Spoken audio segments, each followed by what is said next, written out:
So lambda is equal to -1 in equation number 1. So it will becomes minus minus, it will becomes plus. So we'll getting -8 here. Then you will getting 4 as it is, 4 as it is. Next it is you will getting -8 as it is. Putting -1 here, minus minus, it will becomes plus. So 4 and 4 as it is. Last -16, 8, 7 minus minus, that is plus 1. So again 8. And this is x1, x2, and x3. 0, 0, 0.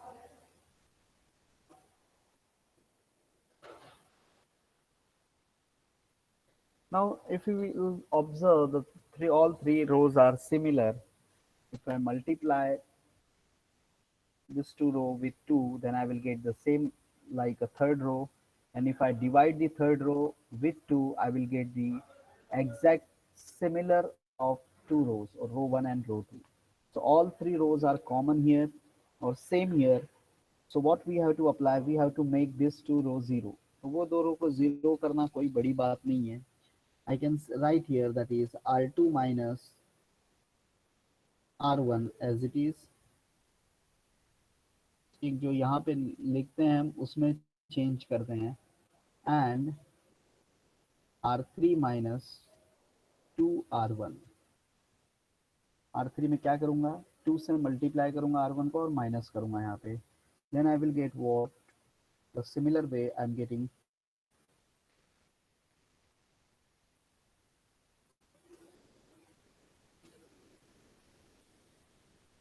-8, 4, 4 as it is.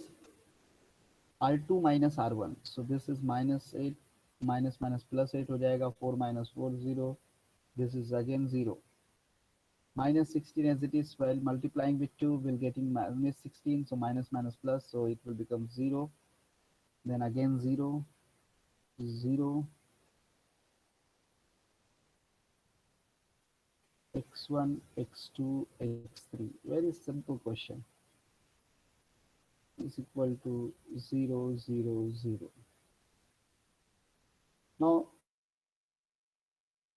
according to this part, we can see that its rank is equal to 1. So rank of this matrix, I'm just writing rank of matrix is 1.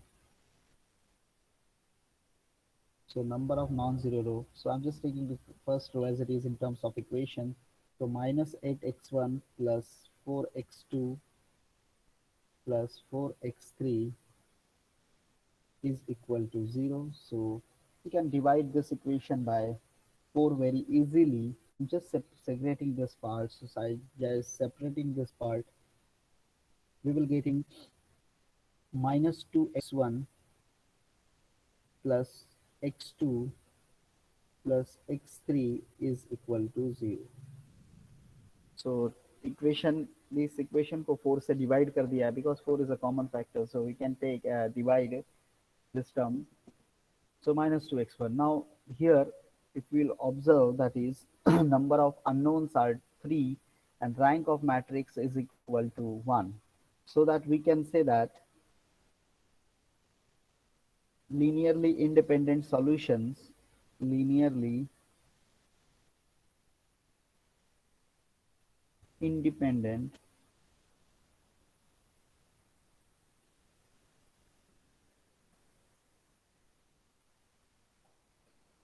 solution, linearly independent solution will be what?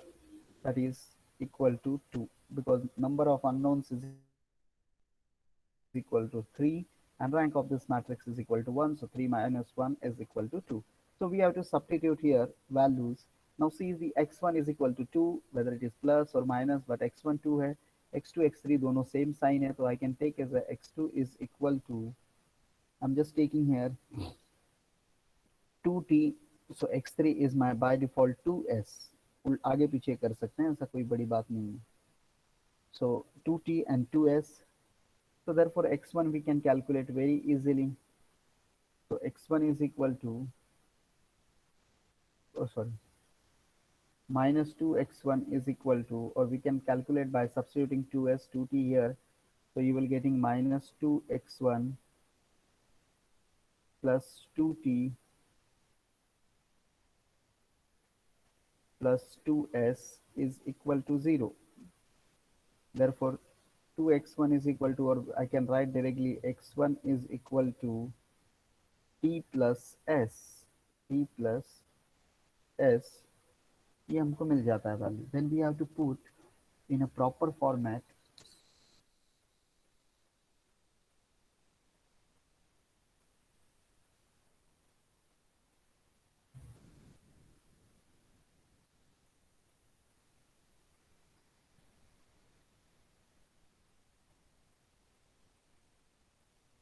So while putting this part here, the eigenvector value becomes x, capital X is equal to, we have to write properly in terms of, like, if you remember, x1, x2, x3.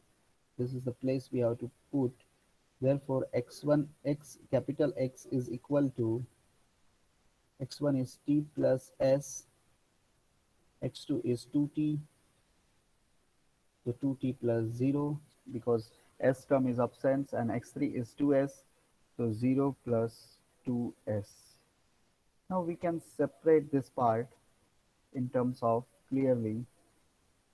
So while separating this part, you will getting capital X is equal to, in terms of t and 1, so t, 2t and 0. Similarly here we can take as it is, plus the s value, so s 0 and 2, s s0 and 2s. So according to this, we can say that the first eigenvector is a capital X1 is equal to 1, 2, 0, and the second eigenvector x2 is equal to 1, 0 and 2. जैसे previous सब में हमने solve किया था, similar way से यहाँ पे solve किया है. Now x1 x2 we got when lambda is equal to minus 1. Similarly we have to put here lambda is equal to minus 3. So while putting lambda is equal to 3 in equation number 1, while putting lambda is equal to 3 in equation number 1, so we got what? While putting lambda equal to 3, this equation will becomes minus 9, minus 3, it will becomes minus 12, 4, 4, minus 8, 3 minus 3 will becomes 0, this is 4, minus 16, 8, 7 minus 3 will become 4.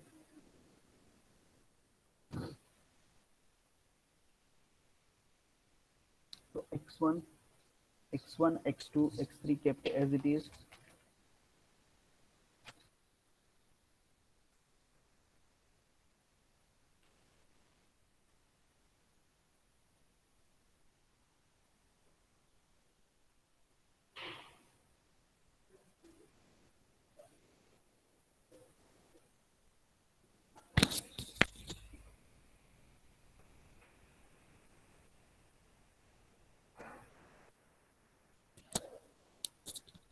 Just 1 minute.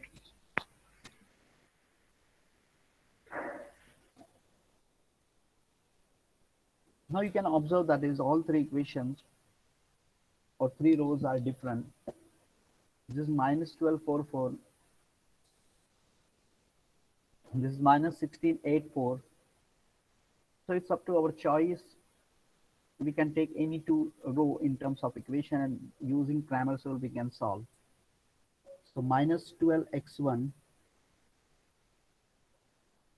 plus 4x2 plus 4x3 is equal to 0. This is my first row I'm taking, and second minus 8x1 plus 0x2 plus 4x3 is equal to 0. So applying the Cramer's rule, why I'm taking that is second row, because इसमें 0 है तो एक result हमको थोड़ा आसानी से मिलेगा इसलिए.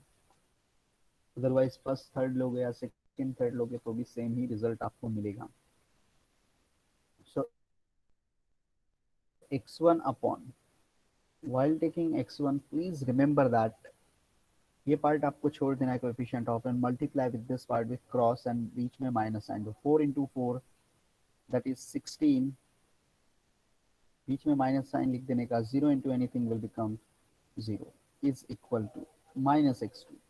Always remember the rule of determinants, plus minus plus. While taking x2, leave the coefficient of x2 and just cross multiply with x1 into x3 and x3 into x1. So minus 12 into 4, that is 48 with minus sign. Then minus sign, 4 into 8, 32 with minus. So minus minus it will become plus, is equal to x3 upon. While taking x3, leave the coefficient of x3 and cross multiplication of this part. So minus 12 into 0, 0. Take minus sign.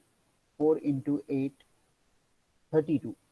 But minus, so minus minus, this will become 32 plus. So we have to apply here x1 upon 16 minus x2 upon minus 16 hoga. So I can write x2 by 16 and x3 by 32. Therefore, the third eigenvectors we got that x3 is equal to 16 16 32 लिखो, या फिर आप ऐसा भी लिख सकते हो x3 is equal to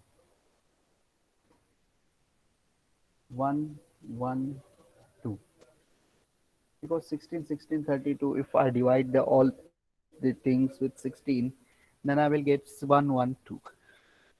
So try to write in a smallest value while dividing and all the stuffs. तो होप इतना पार्ट तो क्लियर है सबको, क्योंकि इतना वर्क तो हम लोग पहले भी करते आए हैं. ये नया वर्क हमारे लिए कुछ था ही नहीं. डाउट था अहेड विथ, क्या सर. डाउट था? सर जो ऊपर आपने हमको जो पहला -8x1 उसके बाद आपने उसको 4 से डिवाइड किया उधर. इसको सर जो इक्वेशन है ना हमारे पास -8x1 plus 4x2 plus 4x3 ऊपर हाँ डिवाइड किया है. डिवाइड बाय 4 किया है ना. हाँ डिवाइड कर सकते हैं ना, क्यों नहीं कर सकते हैं. हाँ ठीक है सर.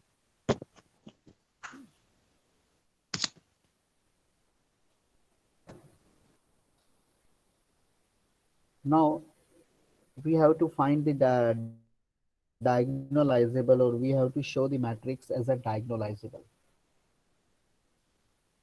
तो whenever क्वेश्चन 100% आता है, अगर फिर ऑफलाइन एग्जाम होता है तो 8 मार्क्स का ये प्रॉब्लम हमेशा फिक्स रहता है for diagonalizable matrix or transform. The question is always present, but the concept is given, that is what is diagonalizable. तो हमेशा याद रखने का, यहाँ पे मैं नोट तो लिख ही रहा हूँ, ये चीज आपको याद रखना है. Note,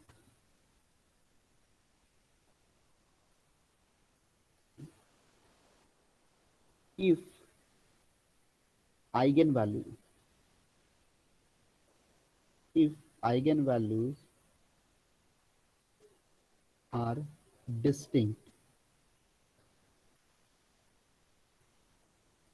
if eigenvalues are distinct, then matrix is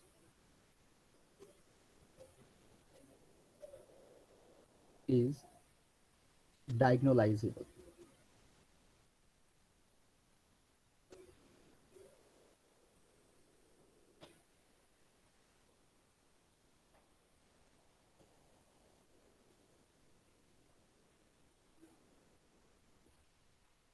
Matrix is if eigenvalues are distinct, then matrix is diagnosable. Now, if eigenvalues are repeated, then we have to perform some work here and make the matrix is diagonalizable. हमको यहाँ पे फिर diagonalizable prove करना पड़ता है. So according to that,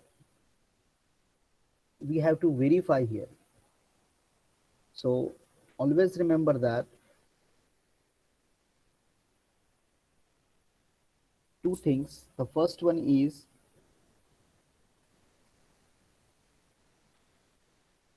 algebraic multiplicity.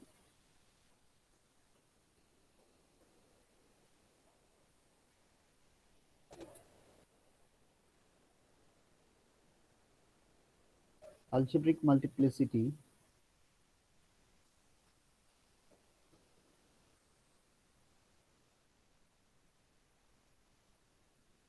and the second one is geometric multiplicity.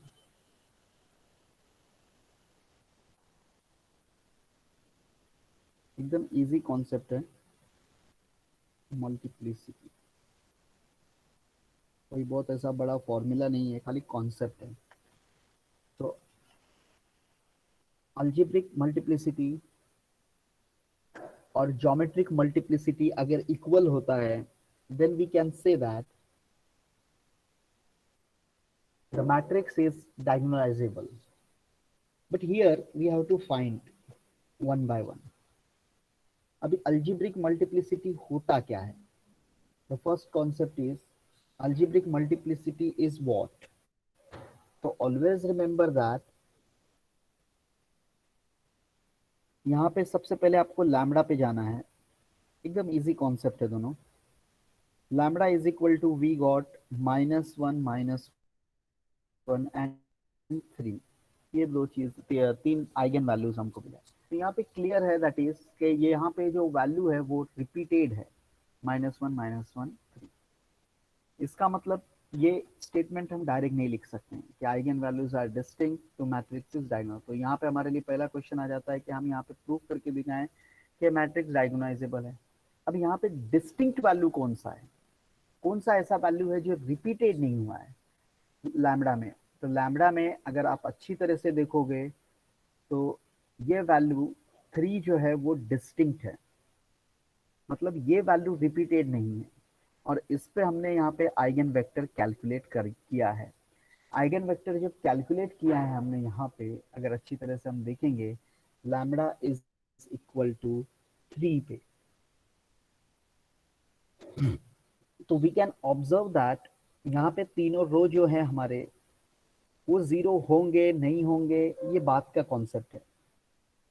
अगर हम यहाँ पे 0 करने के लिए आ जाएं तीनों रो, जनरली होता नहीं है, ये वर्क आपको करना नहीं है. लेकिन जो वैल्यू रिपीटेड नहीं है, मतलब वो वैल्यू जो डिस्टिंक्ट है, इसमें डिस्टिंक्ट वैल्यू हमारे लिए है lambda is equal to 3. Lambda is equal to 3. तो का जो अल्जेब्रिक है Q1 है, बिकॉज अल्जेब्रिक मल्टीप्लिसिटी होता है लैम्बडा का वैल्यू. अल्जेब्रिक मल्टीप्लिसिटी होता है लैम्बडा का value. So please remember this, lambda का वैल्यू किसको कहते हैं? अल्जेब्रिक मल्टीप्लिसिटी होता है लैम्बडा का value. So here lambda is equal to 3 clearly. तो ये वैल्यू हमारे लिए रिपीटेड नहीं है, so we can write directly as it is. There is a concept is clearly given, algebraic multiplicity and geometric multiplicity of eigen value. So you should remember these things कि algebraic multiplicity हम लोग इसको कहेंगे. जैसे यहाँ पे आपके सामने लैम्बडा इज इक्वल टू -1 आया है, लैम्बडा इज इक्वल टू को मिल रहा है. तो if we observe lambda is equal to -1 2 times है, तो उसका अल्जेब्रिक मल्टीप्लिसिटी 2 होगा, 2 होगा, because minus eigen value 2 times repeated है, तो उसका अल्जेब्रिक मल्टीप्लिसिटी 2 होगा. अब ज्योमेट्रिक मल्टीप्लिसिटी कैसे आता है? ज्योमेट्रिक मल्टीप्लिसिटी फाइंड आउट करने का एक रूल है, सीधा सिंपल सा रूल है कि ज्योमेट्रिक मल्टीप्लिसिटी फाइंड आउट हम लोग करते हैं, that is number of rank, और रैंक ऑफ मैट्रिक्स जो हमारा हमको मिलता है उसको हम सब्सट्रैक्ट करते हैं इंडिपेंडेंट वेरिएबल्स जो हमारे हैं, जो 3 वेरिएबल्स को दिए गए हैं उसमें से, जिससे हमको ज्योमेट्रिक मल्टीप्लिसिटी मिलता है। तो अगर यहाँ पे आप अच्छी तरह से ध्यान दोगे तो इस रैंक आप देखोगे तो 1 है, when when lambda is equal to -1 रह गया है तब, तो उसका रैंक ऑफ मैट्रिक्स 1 है। लीनियरली 2 कैसे आता है ये ऑलरेडी मैंने बताया है, नंबर ऑफ अननोन्स और number of variables minus rank of matrix करोगे तो ये आपको मिल जाएगा लीनियरली इंडिपेंडेंट सॉल्यूशन, और वही आपका होता है ज्योमेट्रिक मल्टीप्लिसिटी। तो geometric multiplicity you should remember number of unknowns minus rank of matrix. So make it clear these things. And algebraic multiplicity जो हमारा पार्ट,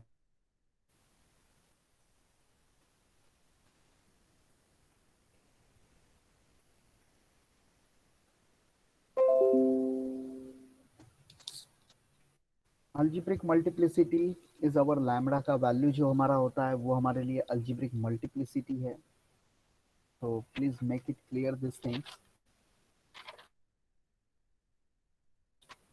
अब उसके बेस पे हम लोग यहाँ पे कैलकुलेशन करके बताते हैं कि ये वैल्यू हमारा प्रॉपर है या नहीं, या डायगोनलाइजेबल है या नहीं है, ये चीज पे हमारा ये सम सॉल्व होगा।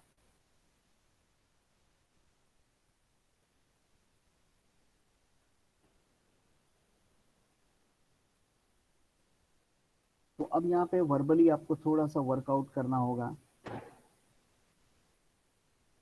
पहले इसके लिए हम लोग आते हैं एक एक वैल्यू के लिए।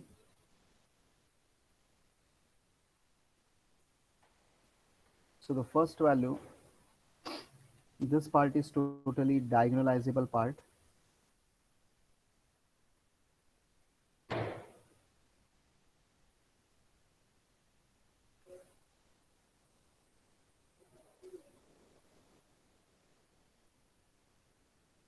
तब वही है, मैं सिर्फ एक्सप्लेनेशन करूंगा। लैम्बडा इज इक्वल टू, पहला लेता हूं 3। When lambda is equal to 3 here, then we can say that lambda is equal to 3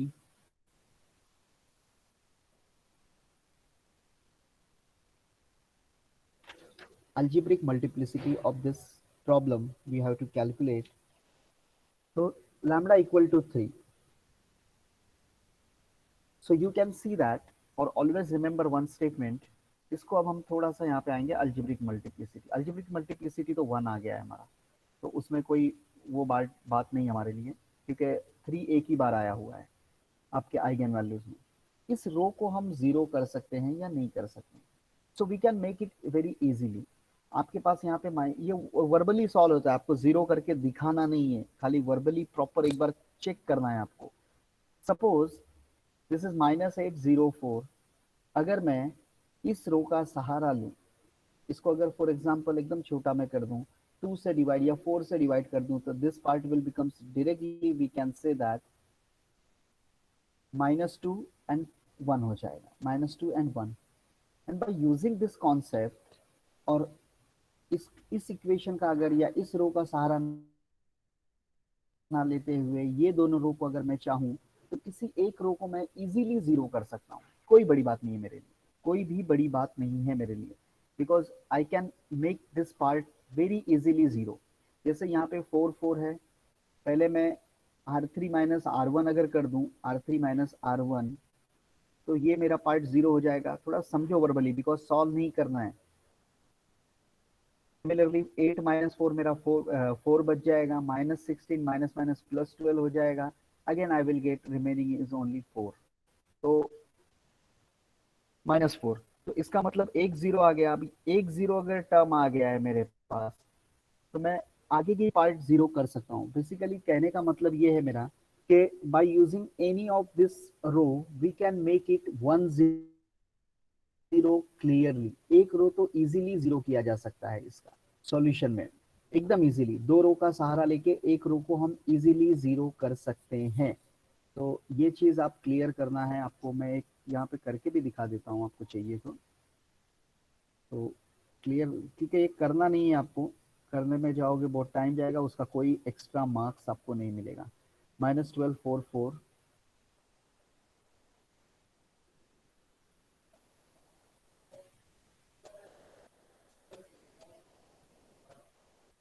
then -8 0 4, -8 0 4, then next is -16 8 4, -16। ये रो मैट्रिक्स को हमको एक रो को जीरो करके लाना है। तो यहाँ पे अगर हम जब जीरो के बारे में आ जाते हैं तो मैं पहले इसको जीरो करूँ। अगर मैं यहाँ पे R3 plus R1 R2 into R1 करता हूँ तो ये मेरे को क्या मिलेगा, देखो अच्छी तरह से। फर्स्ट रो में तो कुछ नहीं कर रहे हैं, -12 4 4। ये सेकेंड में भी कुछ नहीं किया, -8 0 4।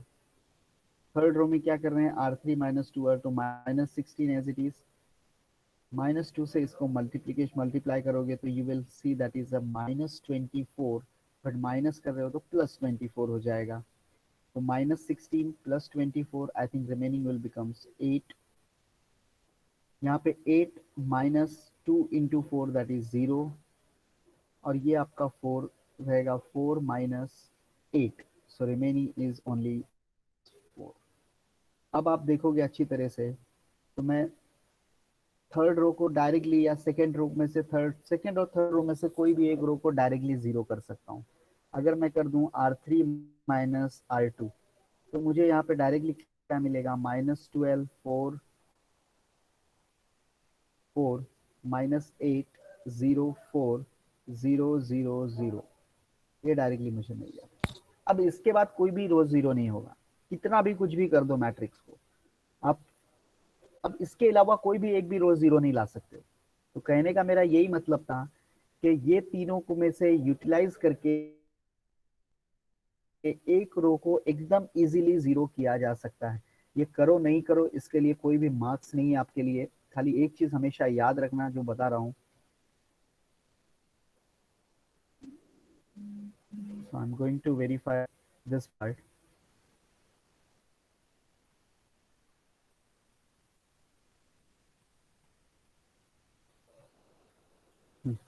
For lambda is equal to 2, algebraic multiplicity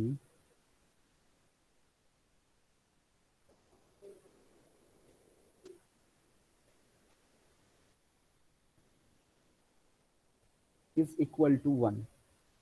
क्यों 1? क्योंकि लैम्बडा एक इक्वल टू 3 1 टाइम है प्रेजेंट इन आइगन वैल्यूज। तो अल्जेब्रिक मल्टीप्लिसिटी 1 हो गया। अब मैं आता हूँ ज्योमेट्रिक मल्टीप्लिसिटी का। ये चीज आपको करके दिखाना है, अगर नहीं करोगे तो ये मार्क्स आपके 3 मार्क्स लॉस हो जाएंगे। Geometric multiplicity,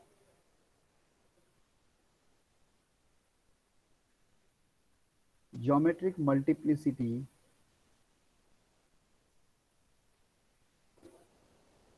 is equal to होता है number of unknowns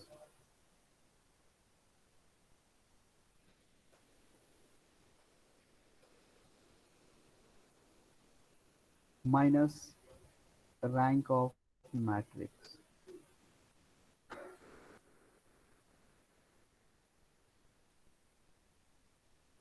so therefore this part is equal to number of unknowns, तो 3 रहेगा क्योंकि 3 क्रॉस 3 है। अब rank of matrix, lambda equal to 3 rank आता है, तो इसका रैंक 2 आता है।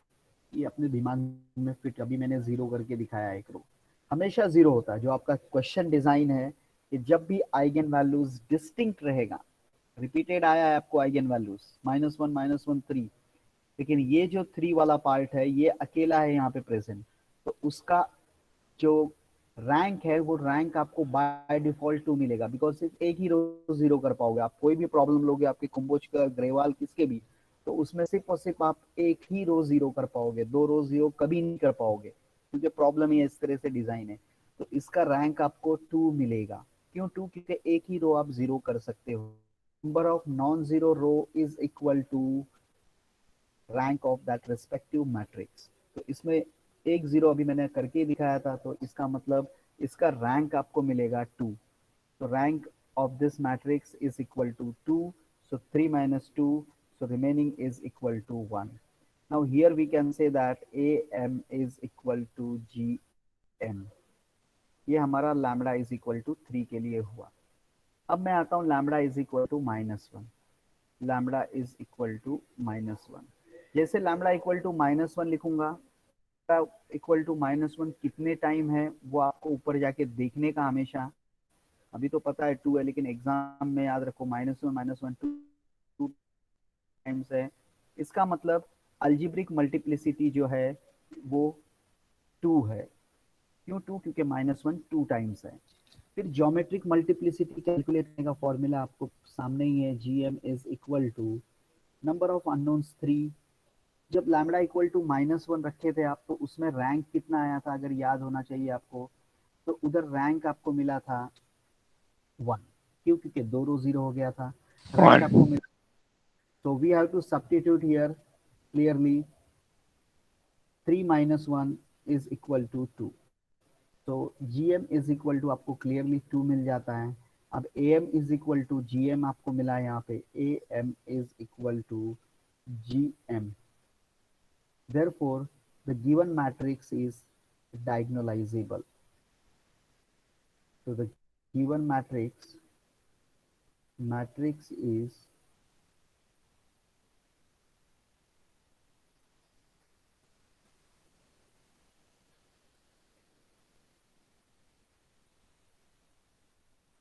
therefore एक और मैट्रिक्स आपको लिखना होगा यहाँ पे, दैट इज ट्रांसफॉर्मिंग मैट्रिक्स। और पहले हम डायगोनल मैट्रिक्स लिखते हैं।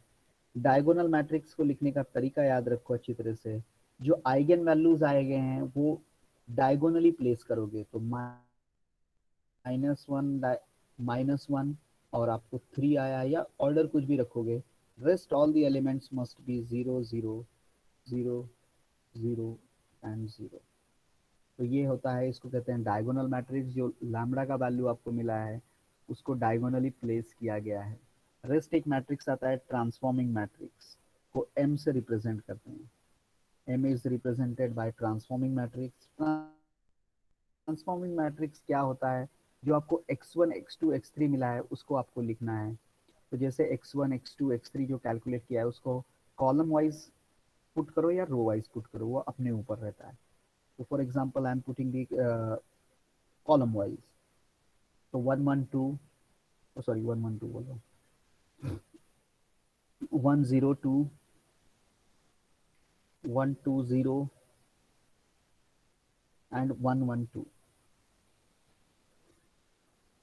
और ये सम यहाँ पे आके खत्म हो जाता है। So whenever the question will comes for diagonalizable x1 x2 x3, आगे पीछे लिख सकते हैं। मैं इसको x1 बना सकता हूँ, इसको x2 इसको x3, इसको x1 x2 x3, ऑर्डर कुछ भी हो उसमें कुछ फर्क नहीं आता है। तो इट्स अप टू यू। जैसे यहाँ पे लिखने में मैंने लिखा है 102 पहले लिख दिया है, फिर 120, क्योंकि कॉलम रो एक्सचेंज हो जाते हैं आपस में, तो उसके लिए कोई बड़ी बात नहीं है। मैट्रिक्स की प्रॉपर्टीज होती है। Now again I am repeating one more time, so please see to it that diagonalizable का क्वेश्चन आता है तो पहला आइगन वैल्यूज आइगन वेक्टर्स, इतना पार्ट आपके लिए सेम है, पूरा सेम है जैसा फर्स्ट पार्ट में किया था। फर्स्ट टाइप हमने सॉल्व किया था मैट्राइजेस में, पूरा सेम है, कोई चेंजेस नहीं। सो लैम्बडा कैलकुलेट करो कैरेक्टरिस्टिक इक्वेशन से, देन लैम्बडा की जो वैल्यूज आते हैं, डिस्टिंक्ट आए, रिपीटेड आए, जो भी वैल्यूज आएंगे वो वैल्यू प्रॉपरली 1 बाय 1 रख के कैलकुलेट करो। अगर रिपीटेड है तो किस तरह सॉल्व करना है वो आपके सामने है। अगर नॉन रिपीटेड है लाइक 3, तो क्रैमर्स रूल से सीधा सीधा सम आ जाता है। फिर एक स्टेटमेंट हमेशा याद रखने का मेरा, कि अगर जो वैल्यू डिस्टिंक्ट है, नॉट रिपीटेड था, जैसे यहाँ पे लैम्बडा इक्वल टू 3 वैल्यू जो है वो सिंगल टाइम है, तो उसका रैंक बाय डिफॉल्ट 2 ही आता है। ये अपने माइंड में फिक्स करके रखने का। 3 रो 3 क्रॉस 3 मैट्रिक्स में अगर डिस्टिंक्ट वैल्यू है लैम्बडा इक्वल टू 2, जैसे 2 3 कुछ भी वैल्यू आता है वो अकेले प्रेजेंट है, तो उसका रैंक 2 आता है। ये चीज़ याद रखने का, अगर नहीं याद है तो आप प्रॉपरली सॉल्व करो रो ट्रांसफॉर्मेशन से और रैंक ला के दिखाओ। मैं याद इसलिए रखने बोलता हूँ तो उसके लिए कोई अलग से आपको मार्क्स नहीं दिया जाएगा। For diagonalizable, you should remember two concepts, AM and GM, that is algebraic multiplicity and geometric multiplicity. Algebraic multiplicity क्या होता है, जो तुम्हारे आइगन वैल्यूज आए हैं वो algebraic multiplicity होते हैं। Geometric multiplicity क्या होते हैं, number of unknowns minus rank of matrix. तो जैसे 1 by 1, पहला लैम्बडा इक्वल टू 3 पे आपने देखा तो lambda equal to 3 one time present है, मतलब जो लैम्बडा इक्वल टू 3 है वो सिंगल टाइम आया हुआ है, इसके लिए उसका अल्जेब्रिक मल्टीप्लिसिटी 1 हो जाता है। उसका ज्योमेट्रिक मल्टीप्लिसिटी कैसे कैलकुलेट करोगे, नंबर ऑफ अननोन्स और number of variables that is 3 थे minus rank of matrix. Rank हमेशा याद रखो, जो वैल्यू रिपीटेड नहीं है उसका रैंक 2 आपको मिलेगा। ऐसा क्वेश्चन ही डिजाइन है कि उसका रैंक आपको 2 मिलेगा। So number of unknowns, even matrix में एक स्टेटमेंट भी है, when the eigenvalue eigenvector में when eigenvalue is distinct, its geometric multiplicity is its rank is by default 2. So number of unknowns minus rank of matrix, so 3 minus 2 is equal to 1. So am और gm दोनों equal आ गए हैं lambda equal to 3 पे। Second, lambda equal to -1 है तो -1 पे रख के चेक करेंगे, तो lambda when I am putting lambda equal to -1, तो -1 मेरे मैं अगर देखूं यहाँ पे तो -1 इज प्रेजेंटेड 2 टाइम्स, इसके लिए इसका एम अल्जेब्रिक मल्टीप्लिसिटी 2 होगा। तो एम इसका यहाँ पे 2 हमको मिल रहा है। जीएम हम कैलकुलेट करेंगे यहाँ पे, वाइल कैलकुलेटिंग जीएम तो number of unknowns is 3 minus, अब ये भी हमेशा याद रखो कि जब भी आइगन वैल्यूज रिपीटेड वाला पार्ट हमको मिलता है, रिपीटेड, तो उसका रैंक 1 ही आता है। आप कितने 50 क्वेश्चन सॉल्व करोगे, आपको आपका जो सिलेबस डिजाइन है, क्वेश्चन डिजाइन है, उसमें लैम्बडा इक्वल टू जब भी रिपीटेड वैल्यू मिलेगा तो उसका रैंक आपको 1 ही आने वाला है, रैंक इज इक्वल टू 1 आपको मिलेगा। तो number of unknowns minus rank of that respective matrix which is equal to 2। अब यहाँ पे भी am is equal to gm मिल रहा है, therefore am is equal to gm in both the cases और at all lambda eigenvalues, therefore the matrix is diagonalizable। Matrix diagonalizable है तो डी लिखने का, डायगोनल मैट्रिक्स लिखने का रूल है, सब 0 0 कर देने का, खाली डायगोनली प्लेस करोगे जो लैम्बडा के वैल्यूज आपके आए हैं। लैम्बडा के वैल्यू क्या है, -1 3, तो ऑर्डर कुछ भी होगा चलेगा, 3 -1 हो या फिर -1 3 -1 रखे, उससे कुछ फर्क नहीं होगा। So we have to place diagonally. Then matrix is, we have to write transforming matrix. You should remember transforming matrix में आप जो eigen values find out, eigen vectors find out किए हो, लैम्बडा इक्वल टू -1 रखने पे जो eigen vectors आपको मिला x1 x2 उसको हमने प्लेस किया, लैम्बडा इक्वल टू 3 रखने पे जो आइगन वेक्टर्स हमको मिला उसको हमने प्लेस किया। ये इतना वर्क आपके लिए एक्स्ट्रा होता है। 8 मार्क्स का न्यूमेरिकल होता है जिसमें से जो इतना पार्ट है आपका, ये टोटली 3.5 या समटाइम 4 मार्क्स के लिए कंसिडर किया जाता है, डायगोनलाइजेबल से लेके यहाँ तक, और रेस्ट 4 मार्क्स जो होते हैं आपके वो ये आइगन वैल्यूज और आइगन वेक्टर्स कैलकुलेट करने के लिए किया जाता है। तो याद रखना है ये पार्ट को, ऐसा नहीं है कि इधर लाके इधर छोड़ दिए, आगे का पार्ट नहीं सॉल्व करना है। ये कोई बहुत मेहनत का काम नहीं है, डेरिवेटिव इंटीग्रेशन नहीं निकालना है, सिर्फ कॉन्सेप्ट आपको देख के प्रॉपरली लिखना है। ये माइनस प्लस जो करके दिखाया है मैंने, ये भी नहीं करते हो, डायरेक्टली स्टेटमेंट लिखते हो, when lambda is equal to 3 it's m is equal to 1 and it's gm is equal to 1। कोई आपसे पूछेगा नहीं कि माइनस के नहीं क्यों नहीं करके दिखाया, प्लस क्यों नहीं करके दिखाया।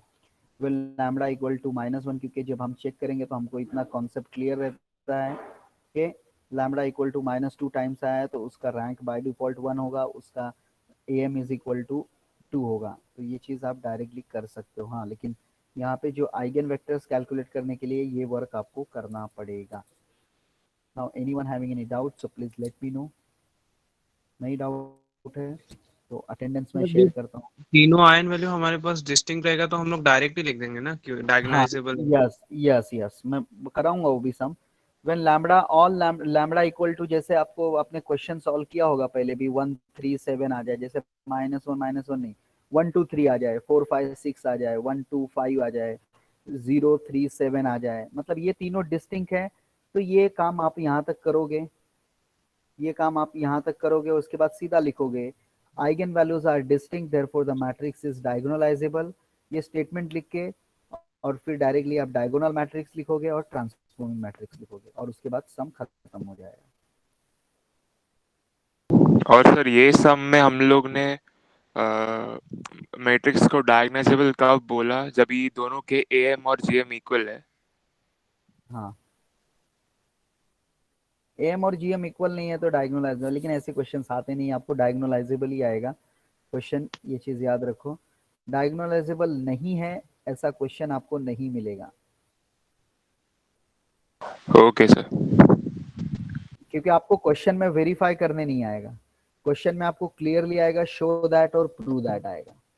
क्वेश्चन में आपको कभी ऐसा नहीं आएगा verify this matrix is diagonalisable और नॉट। आपको एग्जाम में क्वेश्चन जो आएंगे उसमें क्लियरली रहेगा शो दैट और प्रूव दैट, मतलब करके ही दिखाओ आप ऐसा। Now anyone having any more ठीक है डाउट? सर बोलो बोलो।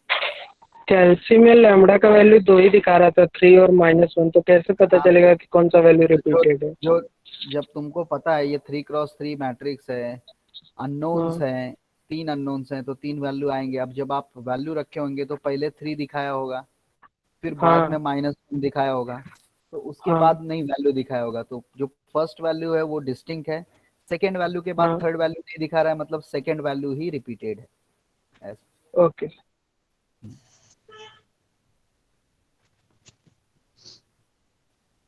फिर एक चीज और याद रखो, लैम्बडा वगैरह कभी ऐसा नहीं आएगा 1.5 1/3 1.7, ऐसा कुछ फ्रैक्शन वगैरह में नहीं आता है। लैम्बडा प्रॉपर राउंड अप वाला वैल्यू आएगा, 2 3 पूरा प्रॉपर, माइनस आएगा चलेगा, लेकिन ऐसा नहीं आता है कि 0.5। कभी किसको आप अगर इक्वेशन में थोड़ा भी मिस्टेक करोगे तो याद रखो लैम्बडा गड़बड़ होगा, और लैम्बडा में अगर मिस्टेक हुआ तो आगे का पूरा सम गड़बड़ होगा।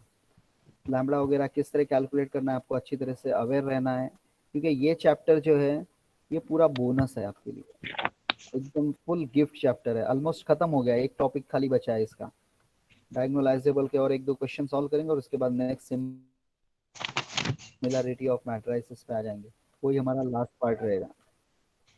And this Saturday we have a tutorial on eigen values, eigen vectors. Sir diploma वाले को एग्जाम है। कितने बजे एग्जाम है? सर 2 एग्जाम है सर, दोपहर को भी और सुबह भी है। सैटरडे को? हाँ सर। जस्ट अ मिनट, हाँ मैं अटेंडेंस शेयर करता हूँ। सैटरडे को एग्जाम है, ये कभी हुआ? हाँ सर, सैटरडे संडे एग्जाम है। मैथ्स कभी है? मैथ्स का सैटरडे को है। हाँ, सैटरडे को। कितने बजे? सर सुबह 10:30 बजे से 11:30। At what time?